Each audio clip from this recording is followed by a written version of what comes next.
I know you cover kind of a more wide variety of topics in your new role and aren't just Lions focused, but from both sides, what were some of your takeaways of the game and the season so far here? So, yeah, it's funny enough you say that, too, because I was also in town in Detroit for the Thanksgiving game. I took my mom up there, and it's been, I still kind of keep up with every game, and I go through a ton of the numbers just because it's like everyone asks my opinion on it. At the end of the day, I thought the Cowboys game was absolutely the get-right game. We talk about this streak now the Lions have that's now 3 years without losing back-to-back games, and they're going to need to kind of get out of this holding pattern of up, down, if they're going to really make a push here in the NFC, which is just unbelievably. I think I've heard there's a lot of people I think have gone around saying this season doesn't feel like the NFL is that strong. I kind of disagree. What's missing is some of the teams that people expect at the top. The Ravens are at the top. The Chiefs are at the top. The Lions look a little bit weaker, but I mean, we just watched this past weekend. The Chicago Bears went from the number 1 seed in the NFC to the 7th seed. There's a video game I like to play called Dark Souls, which is kind of known for its intense, insane difficulty. And the NFC kind of looks like Dark Souls right now. It looks incredibly tough, incredibly tight. The Lions have really no room for error, and they need help at the end of the day if they're going to make the playoffs. If you're a Lions fan, you're kind of rooting, unfortunately, for the Packers to keep their lead and for the Bears to lose out at this point. Because they're probably the best one. Never say never. The division might be in reach, but it seems like the Lions' path that's going to be to the playoffs is probably going to be through a wild card. I know there's only like about a game and a half that separates them and the Packers, but the Packers have kind of looked like just an absolute unit. And they have some. I know they play the Broncos and the Ravens coming up here, but it's not done yet. Each time the Lions take a loss, I know it gets very depressive. I know a lot of the issues come out, and I think those issues are worth discussing because they are going to damn this team at some point. But you got to look at what's coming up Sunday, a road trip to Los Angeles against a Rams team who I still think is the heavyweight in the NFC. And you're just really hoping you can build on something to make a statement here. Well, on that Pride of Detroit live stream that I was on with Jeremy and the crew, Jeremy asked me, did I think they had a chance to kind of continue on and make a run? I'm with you. I think the wild card is kind of the route to the playoffs, but also I do think I mentioned, obviously we knew about the Branch injury by then. I think it's worth talking about the injuries and the fact that they were rolling last year. They got to that Buffalo game, and Anzalone, to a degree, was kind of the straw that broke the proverbial camel's back. Now, This year, you kind of wonder what that's going to be because they've been rolling along and really pretty successful for the amount of injuries that they've had. But now you're losing one of the top safeties in the league to go with another hobbled safety, and I can't believe how they've cobbled together that secondary. Those reserve guys have done great, but like you said, at some point something's got to give. Yeah, and I mean, they're at least lucky that a lot of the injuries are kind of concentrated to the secondary right now. Like, all of their starting, this time last year, none of the starting front seven were healthy, except for, I think, like Al-Qadim Muhammad, and I don't even think he was the starting defensive end. He definitely played like it, and now he's kind of the starting one this year. But, Campbell's healthy, Anzalone's healthy, Barnes is healthy, Hutch, McNeil, Reeder, the rookie, Al-Qadim Muhammad himself. Like, everyone looks good on this front seven, and it's just it's kind of a struggle where it comes down to getting pass rush still. Now, I know they got some sacks home on the Cowboys this past weekend, which was very well needed, but and I know their sack rate is very well. I don't have it up in front of me. I believe their sack rate is something like let's see, pull up the defensive. I believe it's something, it's about 6% right now. But a lot of those sacks, if you start looking deep into the numbers, they're coming on long plays, like 5 seconds or more, which means that they're getting home sacks when a quarterback can't get the ball out. Now, that kind of starts to become more of an issue when you have less effective DBs to cover those receivers. Would I like them to get home faster? Sure, absolutely. But absent of that, you kind of need. I mean, it could fall apart in that regard that they're just not going to get They're just not going to stimulate, and they're just not getting the same kind of takeaways they did last year. I believe the interception rate is fairly down compared to last year, and that was always kind of the big trick of this defense last year was you get them in the 3rd and long, and then Kirby Joseph makes a play. Well, now you got Brian Branch out of the equation, and it's gonna be interesting to see. I think a lot of their issues actually stem a lot more on just the consistency of this offense right now, but not a lot of the defensive stats besides that have really changed.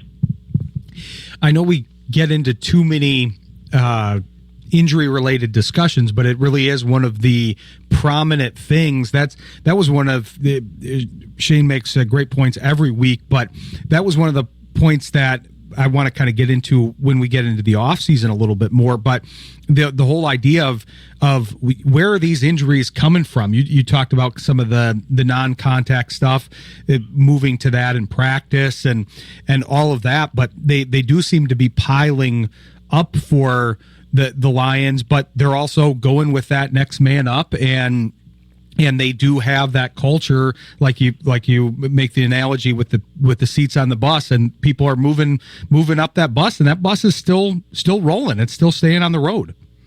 Yeah, I mean they've prided themselves in their scouting ability. They've kind of, every team needs to be able to do that at the end of the day, but you really have no other option.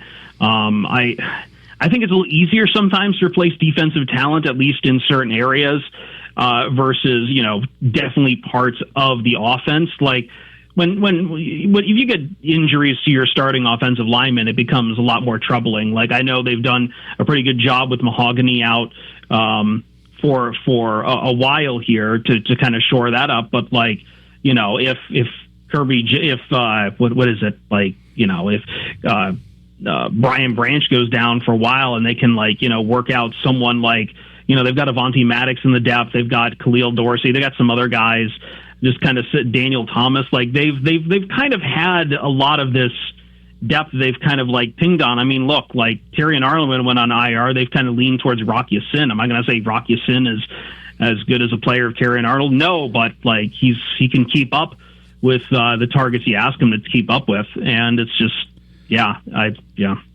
Well, you mentioned Al-Qadim Muhammad from last year, and O'Connor was kind of in that group because the linemen, that was where they had the majority of the issues last year. Now it's concentrated to the secondary, but they've also gone after some safeties with some good history in KZ and Mills. And so, we'll have to see where they factor in. That's happened earlier in the season with some of the cornerbacks where they've signed guys that I thought might factor in, Fuller and Flowers, and then they basically got released with playing little or no snaps at the main level there. So we'll have to see how that all shakes out. But what do you see being the key going forward for the Lions? Because like you said, it could come down to that matchup against the Bears at the end of the season, which would be very poetic. It would be very poetic. I'm still trying to really get a good read on the Bears right now. I think that game against I think there is something to the fact that the Packers just looked at going 1-5 against the division last year, really bucked up and said, we're not going to lose to anyone in the North going forward. And right now, I believe I believe they're one game away from the Bears from completing that. Although I think they might have to still play the Vikings too. Either way, the Packers have a winning, are at least locking in to a winning record right now. 4 wins against the division right now. Yeah, they have to play the Bears and Bears and Vikings. Excuse me. But the Bears present a very interesting question, and I think I don't think their development of Caleb Williams has come on too long. But you asked about the Lions, I should really take it back to the Lions because this is about the Lions.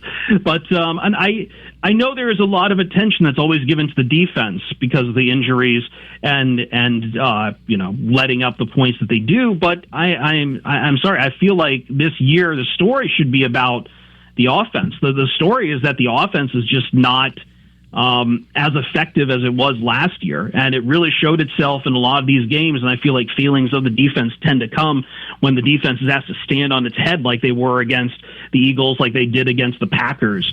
And the inability of the offense to really protect Jared Goff back during the Vikings game. These are the kind of games that are going to doom the Lions here. And that's what really makes me worry about this next 2-game stretch with the Rams and Steelers. Maybe not the Steelers as much, depending on what happens with TJ Watt, but like the Rams, absolutely. Their front seven is no joke whatsoever. And we've watched this team just as soon as Jared Goff gets hit, everyone starts to panic.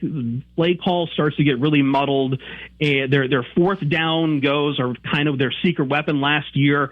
Take a long time to get in, and they can't develop anything. And It's frustrating to kind of unpack the offense, because on one hand, they're still putting up the points they need to, but then you just watch them in a schematic. I mean, I hate to use the words put on the tape, but if I put on the tape, I can absolutely tell when Jared Goff is thrown off his game. I can tell when this offense is struggling to get in plays and not sure what to do and not sure how to protect against a really good front seven. And that's ultimately, like, if they're going to win these last few games and at least get themselves in a position to get the help and get in, they need to show more of what they were last year on the offense. We saw a bit of flash at the start of the season, but it's just not here right now.